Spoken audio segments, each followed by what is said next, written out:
Hey everyone, welcome to a special edition of Reader's Advisory Wednesdays. I'm Amy Wright, the Graphic Novel and Comics Roundtable President, and we're doing a special pre-recorded session on Tuesdays, the day before, because we are joined today by challengers who are going to introduce themselves in 1 second out of Chicago, and they are doing delivery from your local comic book store every Wednesday, so we want to make sure that they had an opportunity to talk to everybody and give some good suggestions for new and notable comics on their schedule, given the fact that they're doing deliveries on New Comic Book Day, or what we formally would call New Comic Book Day. So Patrick and Dale, I'm going to turn it over to you. Thanks so much. Hey, Amy, it's a pleasure to be here. Thanks for having us. I'm Patrick Brower. I'm W. Dale Bush. We are the co-owners of Challengers Comics and Conversation in Chicago, like Amy had said. And during this time, while we are violating our own personal space, we work together all the time, so we're used to it. We are doing mail order. We are doing deliveries on Wednesdays, as Amy had said, local deliveries in Chicago. We're driving around safely, non-contact delivery. And we are doing pickup at a local restaurant that's a block north of us that has a pickup window, the Chicago Board Game Cafe. They are letting us bring books there, and people can go to that restaurant's pickup window to get books. Yeah, and basically how things work for us right now is that you can go to our website at challengerscomics.com. We've got 2 news items right on the front page. One that details all of the various delivery options, the times that we need to know what people want to make sure they get it in a timely manner. And then additionally, a list of all of our different genre categories for our graphic novels, and then everything we currently have in stock there via PDFs. We update those almost every other day as books sell and we get restocks of things. So people can have a pretty good idea of what we've got in stock, and then let us know via challengerscomics.com what they're looking to get, how they're looking to get it, and then we work it out with them. In general, we do the drop-offs for local pickup at the Chicago Board Game Cafe. They're open Tuesday through Saturday from 4 to 7 p.m.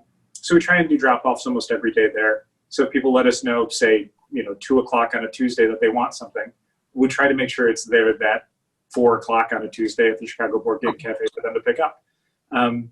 We've also got the weekly deliveries that we do on Wednesdays. Those we need to know by 10 a.m. on Wednesday if someone wants delivery for that day, because we do need to kind of do all the data and tracking and stuff to make sure that we're plotting out the best route to send things out. If we get that information too late, it's just difficult for us to make sure everyone else can get their books. So if we get requests after 10 a.m. on a Wednesday, it goes to the following Wednesday. And then we've also got we've got shipping that we do via USPS Priority Mail. If you're in Chicago, you're usually going to get it the next day, barring any sort of delays at the post office. And if you're farther away, we try and do drop-offs almost every day at the post office. So we try to get people their books as fast as we can. The point is, we want to make sure people can still get their books, and the books are important to help people, A, keep a routine, feel some sort of normalcy, but also have some quality entertainment while they're stuck inside. I know you have some great suggestions for us, but I just first want to say, the fact that you're doing like pickup delivery comics, this is amazing. I feel like this needs to stay even post-pandemic, right? Tricky, real tricky. When we initially announced it, we just said, as long as you live in Chicago, forgetting that Chicago is massive, and really there's only big. 2 of us in 1 car. So Yeah. very quickly, we had to kind of reach out to some folks that were like, hey, I ride a bike and I really want to ride the bike around Chicago. Do you need me to do deliveries? And we said, absolutely. And then even within that, we had to kind of reduce the radius of where we were sending books out to, because we'd sometimes have people say, oh, I'm on the far south side, send me my books. And then we'd also have people saying, oh, I'm on the far north side, please send me my books. I'm technically still Chicago, Yeah. but very far away. Yeah, so I don't know if we've got the infrastructure to make that a full-time gig. I'm just but quick- impressed by what you all have done to try to get people their books right now. Thanks. A quick fun fact, one of the people that bike messengering books for us is Lumberjane's co-writer And Snapdragon artist. and Snapdragon artist. Kat Lay. Kat Lay is a Chicago comics creator, and she reached out to us and said, hey, I see you're doing delivery. She is trying to train for endurance marathons, I guess. Yep. Wow. And so she's like, I can't really do that right now. So if you put some books in a backpack, I can bike all over Chicago and try and get my training in. Yeah. We said, okay. That's amazing. Oh my goodness. So you have some great suggestions for us. So obviously New Comic Book Day, a little bit different, but you have some suggestions of new titles, some notable titles, and maybe some hidden gems that people should check out. For sure, yeah. We've got a few different groupings of books that we're going to talk about. We're going to start with some stuff that's intended a little bit more for adults. A lot of these could be for, older teens or anyone who's looking for something a little bit more mature. To kick off, and I swear this is not going to be the majority of what we do, we got a superhero graphic novel. This is The Immortal Hulk, Volume 1 by Al Ewing and Joe Bennett. This is, I think, one of our favorite superhero comics going on right now. If you can call it a superhero comic. Barely, yeah. It's definitely more of a horror take on the Hulk character. Al Ewing is one of the smartest writers Marvel has right now, and one of the smartest guys working in superhero comics. He's a guy that knows what everybody else is doing in their books and reflects it in his, and that is a lost art today. Yeah, and this is something that when it had launched, it was a horror take on the Hulk, and we're like, well, this is great and different, but you can't really do this long term. Like, it doesn't seem built for it. But 2 years later, it's as fresh and strong and smart as it's ever been. It seems like the sort of concept that is redefining the Hulk for a new generation of readers. And for folks that are looking for a really smart take on Marvel characters, Immortal Hulk is definitely the one to look for. Patrick, do you want to talk about this one? Little Bird is a book that kind of came out of nowhere last year. It's written by a guy named Darcy Van Polgeest, who up until now had never written comics. He's done short films and been on film festival circuits. And the art is by Ian Bertram, whose book before that was House of Penance from Dark Horse. And it is, Amy, I think you'll like this specifically because it is about, Canada and the United States and war and abandonment and family. And it is kind of a post-apocalyptic story, which at this point you would think, maybe that's not what I want to read about now. No, this book is excellent, and it is so good that we thought it might be under the radar when it came out in single issues, and we were talking with our friends at All-Star Comics in Melbourne, Australia, and we decided to do a sales battle with it. So we each ordered the same triple-digit number of books to see which store could sell more copies, and we won by like 2 issues, and we eventually both sold out. Like this, we ordered 3 to 4 times higher than we would have without the sales battle, and people responded, and they liked it because it was good, not just because they were trying to help support their country store. The sales battle was for the first issue of a 5-issue series, 6-issue series, 5-issue series, and our sales were pretty constant for issues 2 through 5. So if people were supporting us, it was just issue 1, but they bought 2 through 5 because they loved it. The art on this is phenomenal. So good. I think the story is solid, and I do like a lot of what the narrative is, but the artwork is amazing. Can you open just like a random page, and we'll see if this plays? It's a pretty violent book, but it's got, I mean, if anyone's liked, Mobius or Jeff Darrow or guys like that, it's some stunning artwork. Oh, so pretty. Yeah, and it's a good package, a nice hardcover with some extra stuff, sketches and intros and things, and there will be a sequel called Precious Metal. Oh, excellent. And it is I think the book we sold the most of over Christmas this year. Oh wow. The next one we've got, this is one of my all-time favorite comics. And it's all-time favorite comics. It's maybe one of my favorite books that's running right now. It's easily in the top 3. It's Kaiju Max by Xander Cannon. The high concept is basically Orange is the New Black meets Godzilla. This is a story about a maximum security prison for giant monsters. After someone like Ultraman beats them up, they have to go someplace, and where they go is a prison island called Kaiju Max. The artwork is really beautiful and neon and colorful. And fun. There's a thing they basically have to put on it on every issue that basically says, this is not for kids. People look at this and they think, oh, this is like a fun take. Look, giant monsters. It's a prison story. It is a dark prison drama. It is mining all the things that a series like Orange is the New Black or Oz mines in prison narratives. The fact that it's doing it all with the metaphor of giant monsters, for me, just elevates the whole thing. I like those sort of stories in general, but doing it all with this really fun, kind of almost in-jokey way, drives home a lot of these things. It makes the emotions, it makes the story elements so much bigger and more powerful, like the giant monsters that are in the book. It's great. There's Xander Cannon does each volume as a season. This is season 1. And as the seasons move on, they shift kind of around what sort of stories they want to tell and who they want to tell it with. The main character in the first one is a character named Electrogore, who's trying to get out of prison to get back to his kids. But future volumes see things about the prison guards, There's a volume that just wrapped up about the women's prison. They're doing stuff now about the death row for Kaiju Max and the kind of legal support system for some of these monsters. It's really deep, really clever, always funny. Definitely worth checking out. I think it's under a lot of people's radar. This was one that, for folks kind of looking for the next saga, I know this is going to sound like too high praise. This was the book that we were pitching to people. It was like, if you're caught up on saga, this is the next thing. This is the next deep book that you're going to fall in love with. There'll be a total of 6 seasons. They're in the middle of the 5th season now. And the first 4 are out altogether. We've had a lot of people ask for saga read-alike, so this is great to know. Yeah. This last one for adults, I love it. It's totally bizarre. It's a book called Outer Darkness. It's written by John Layman, who wrote the Chew series, if anybody read that. The art's by Afu-chan, who does some amazing kind of anime manga-influenced artwork. There's a lot of like really extreme speed lines and stuff. The concept for it is basically, imagine Star Trek if everything they encountered was horror-themed, and everybody on board the Enterprise wanted to kill Captain Kirk. Mean. It's pretty fantastic. It's a really great melding of horror tropes and sci-fi tropes with a lot of cool characterization and backstabbing. Everyone's kind of jockeying for position. It's a very dangerous ship for people to be on. I've really liked what John Layman's done with it. It's one that, with a lot of Image series, I'll read the first chapter and think, okay, well, I know what I need to know and I can move on. This is one that I keep coming back to issue by issue. It's one that I've kept current on in a way that I haven't for a lot of Image books. That's awesome. I'm going to jump in with one more for adults and music lovers. Bowie. Oh, yeah. This is fairly new, Stardust, Ray Guns, and Moon Age Daydreams. It's drawn by Michael Allred. It is basically a biography of David Bowie, but it is gorgeous, and it covers, well, his whole career. And it is from Insight Studios, and it is a book that we barely even heard about. And suddenly it is a massive hit, and we're super happy to have it, and it's gorgeous. Yeah, Mike Allred and Laura Allred doing a Bowie book feels like the most inevitable thing in comics, probably.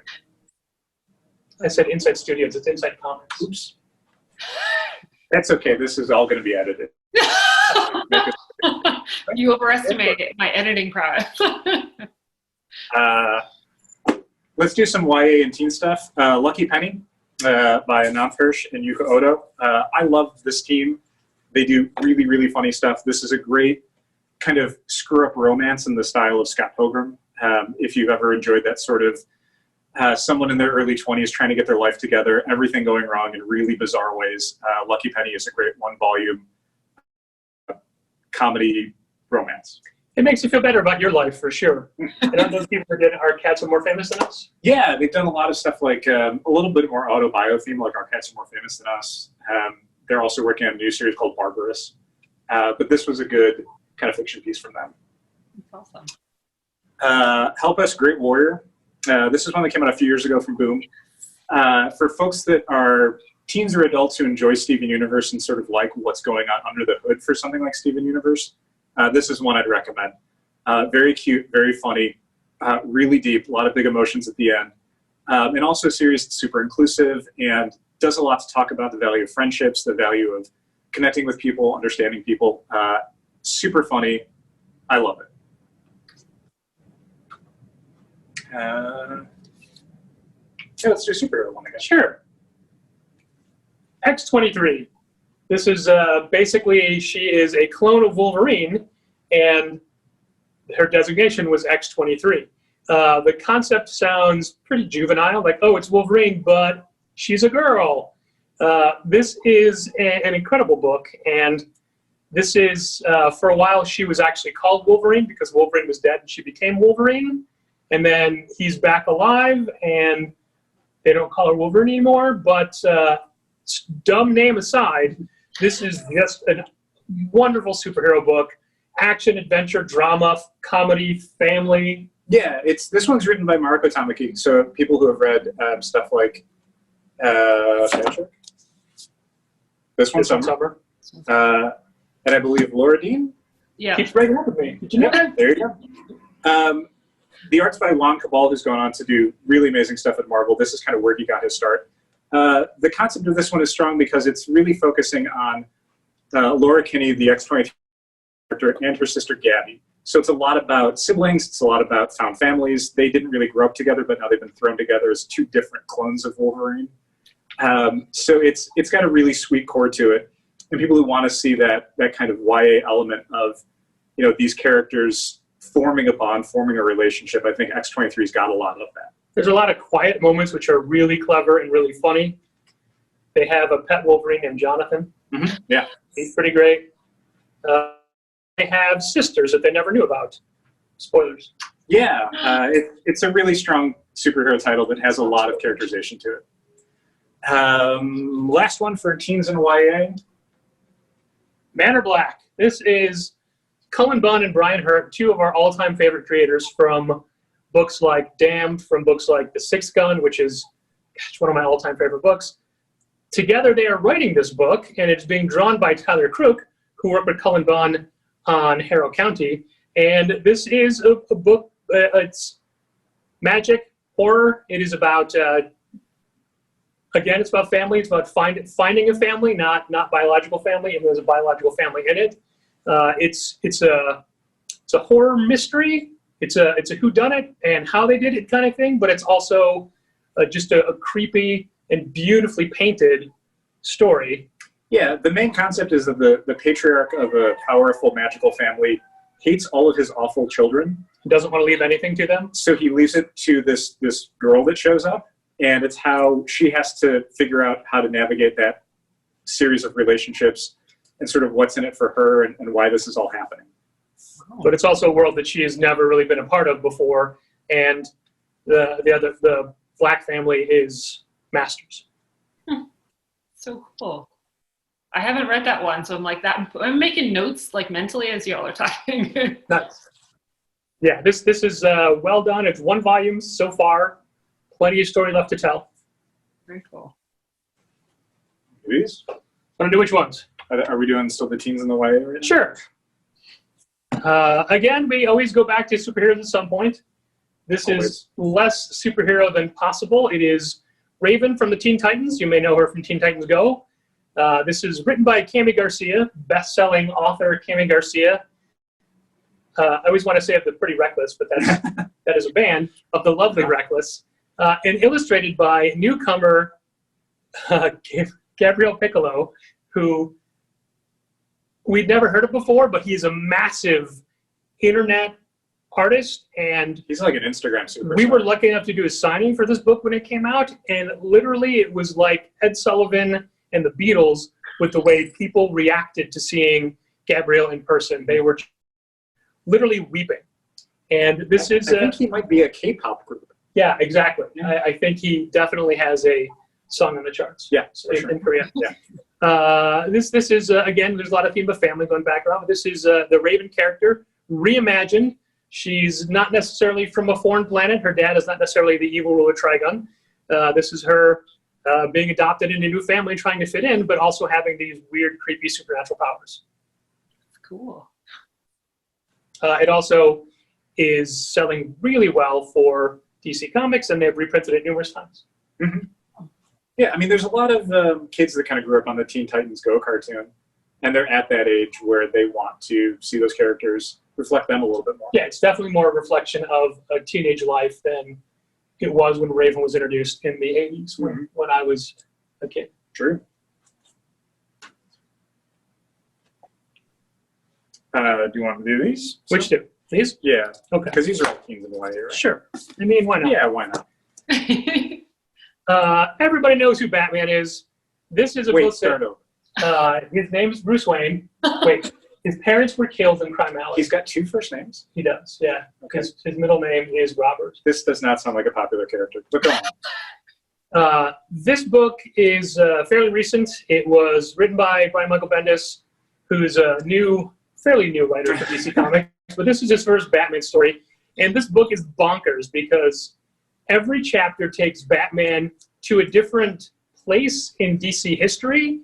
It's a time travel book. There's some dinosaurs. There's alien races. It basically... There's cowboys. It takes Batman, it takes him completely out of his element, which of course is Gotham City and fighting crime.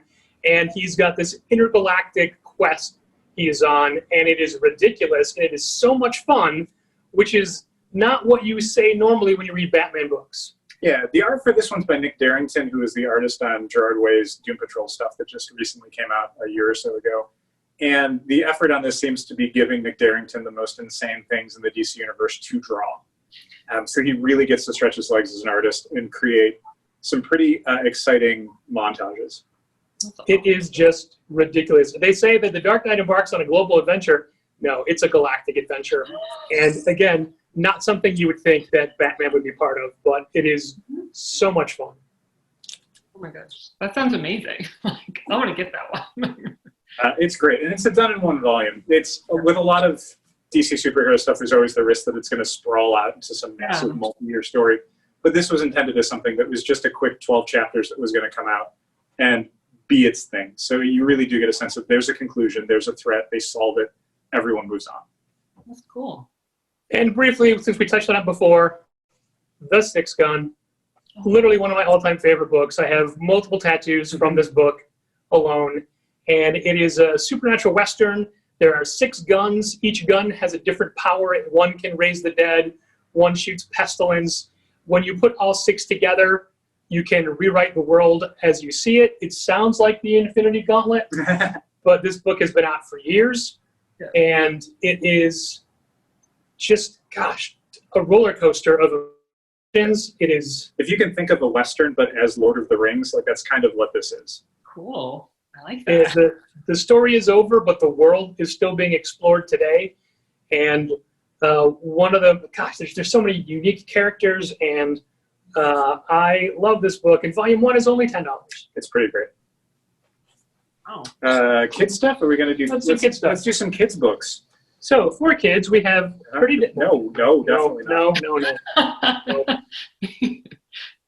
No. Robots. It's exactly what it sounds like. It's robots who are bros. They are a family of robots. They fight together. This is great for young readers like 4, 5, 6. It's action. There's not a whole lot of dialogue. It's written by Jay Torres, drawn by Sean Dove from Chicago, and it is a 3-volume series. They're inexpensive. They're fun. They're full of action. They're heroes. They're brothers. They're robots. They're the heroic robots. It's just a great series for kids to pick up and look at. It's very bright. The illustrations are very open and colorful and bubbly. Super fun. Along those lines, this was one of my favorite kids' books from years ago. It's finally back in print, now in color from Scholastic. It's Andy Rutten's Owlie. They're incredibly sweet stories. The Owlie character is designed with these gigantic eyes, and he's a big round character.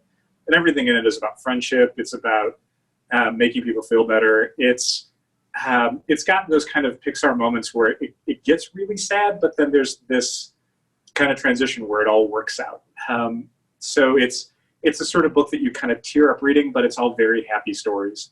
I love what Andy Rutten does with Owlie. It's so great that this is available again for kids that weren't even born when Top Shelf was publishing this last time. Right. This is great, and certainly for the youngest readers who want something that's got a little narrative to it. There's not a ton of words.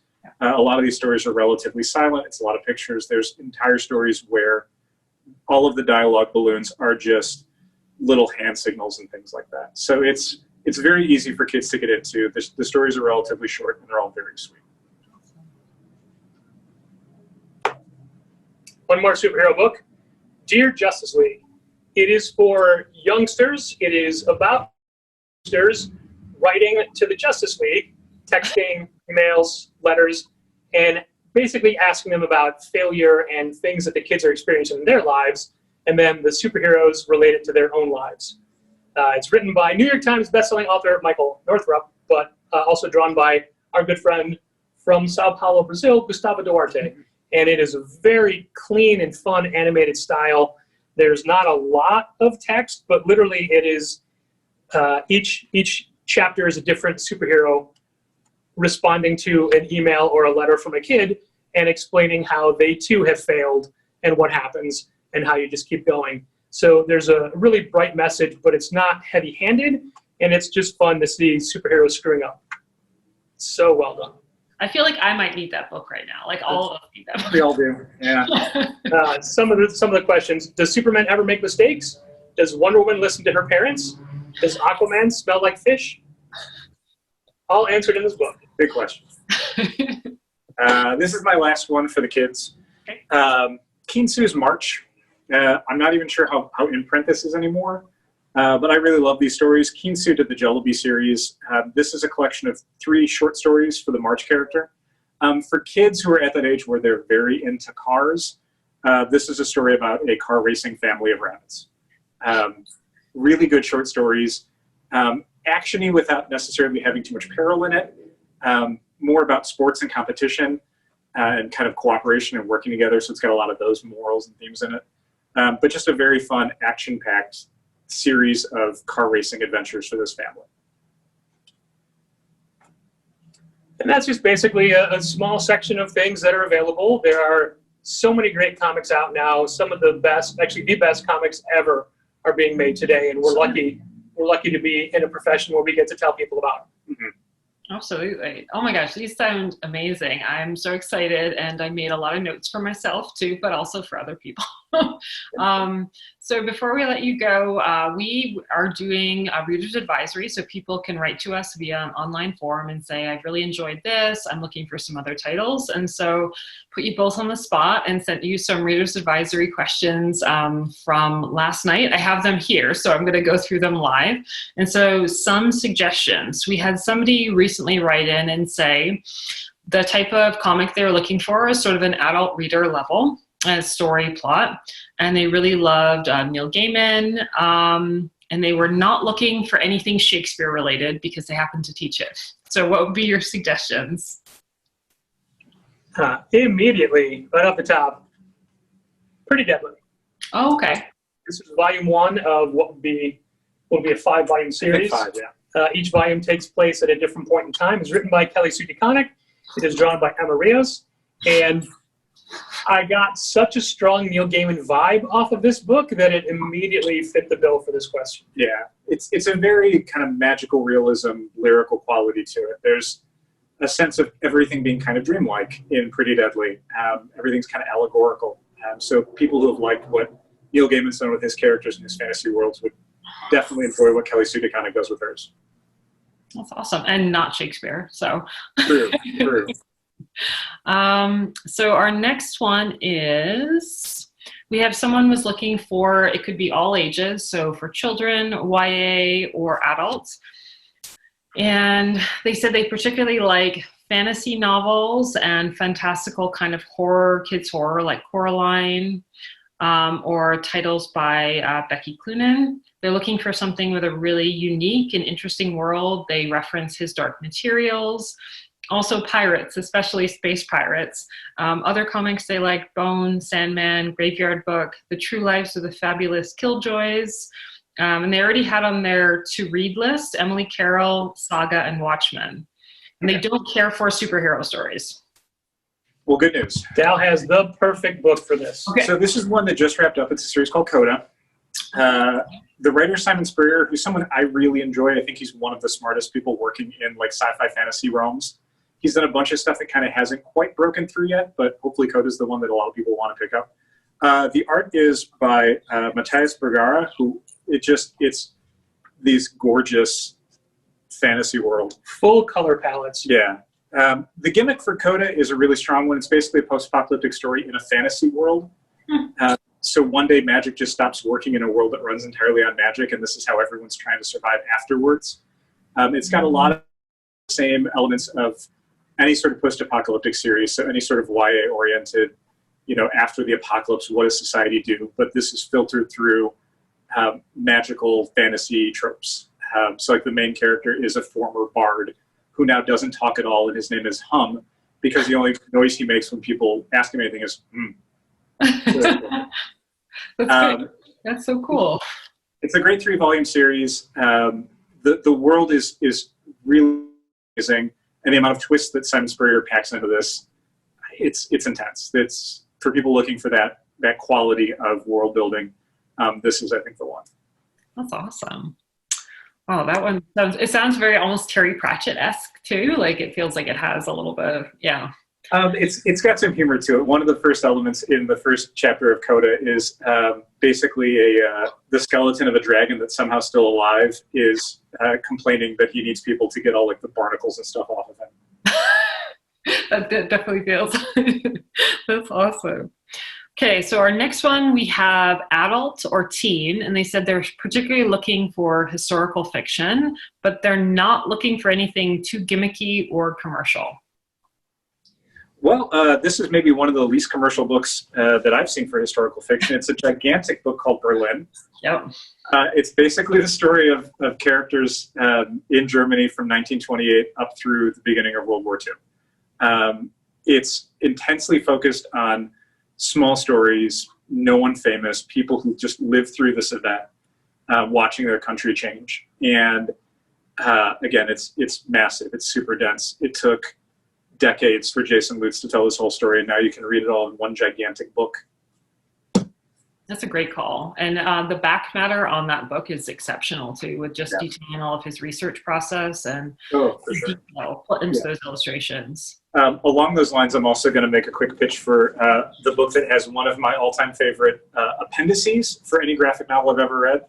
It's Alan Moore's From Hell. From Hell. It is addictive in the back of this book because not only do you get an entire multi-chapter story of Alan Moore and Eddie Campbell kind of charting out Alan Moore's theory on who Jack the Ripper was, but it's also about, the city of London at that time, the neighborhood of Whitechapel, kind of how that all these things came together to make something like Jack the Ripper possible.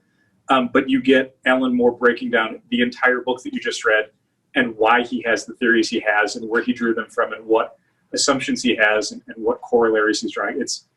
It is insane to see Alan Moore's entire director's cut thought process. And it's totally worth reading the book just to kind of get to that point. Oh my gosh, that's awesome. It's been on my TBR list for a while, and now I'm a big back matter reader, so. That's perfect for you. We've got two more. We've got somebody asking for teen or adult, and actually looking for something shocking given the times, that's uplifting, encouraging, not afraid of a book that makes them ponder or really think about. But not crazy about the exaggerated kind of everything goes wrong feel.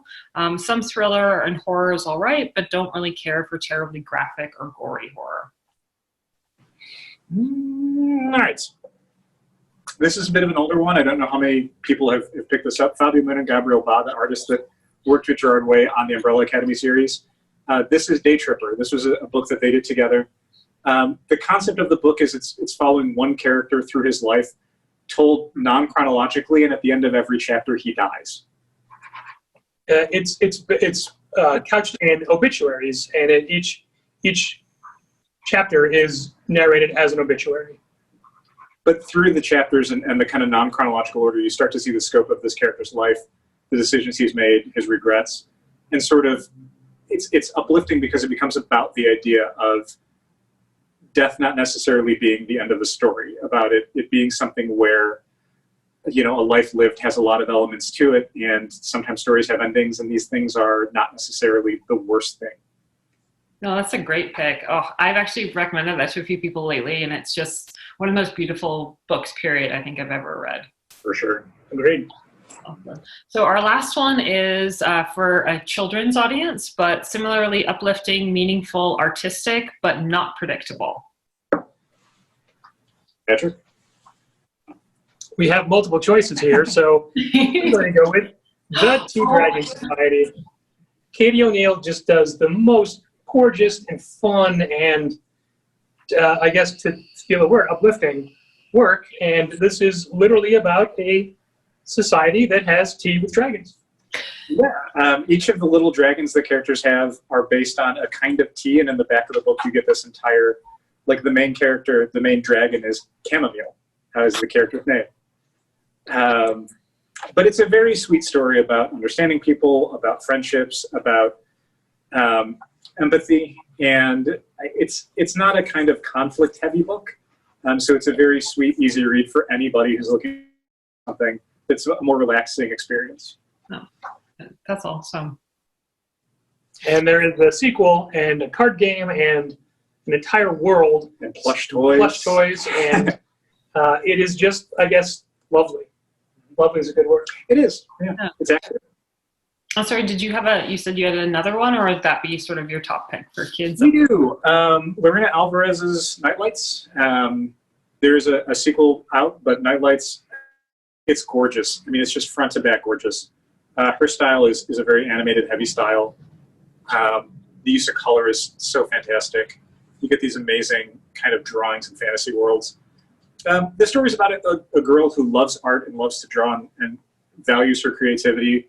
At the same time, kind of isn't able to find the balance in her life as someone who's supposed to be a student, supposed to be learning things, but kind of just wants to concentrate on her art. And through the story, she starts to understand how the things that she's learning in school and her need for creativity can kind of coexist, and how that can be an entire life rather than just choosing one or the other. That's awesome, and I think a very important message for a lot of students to hear. We have still so many of the teachers that we work with, and other library workers. We're all people that used to draw. Like, I had an opportunity. I could have gone to art school. I am a terrible drawer now, but like, I could have gone to art school, and it was like, no, you have to make a choice. You don't have to, I think, and that's a great message to send. I have an art degree too. Oh. Well, I mean, the way the two of you talk about art, you can tell that there's such a deep appreciation and a great knowledge. I want to let you go. I can fake it. I know you have to do your delivery, and our meeting time is about to run out, but I want to thank you both so much for joining us. This recording will air live tomorrow, so our pre-recording will air tomorrow on what would be normally New Comic Book Day, and hopefully these are some great titles people can take away. I certainly know that I did. Thank you both so much, and stay in touch, stay safe, and good luck with the delivery. Okay. Be safe. Thank you.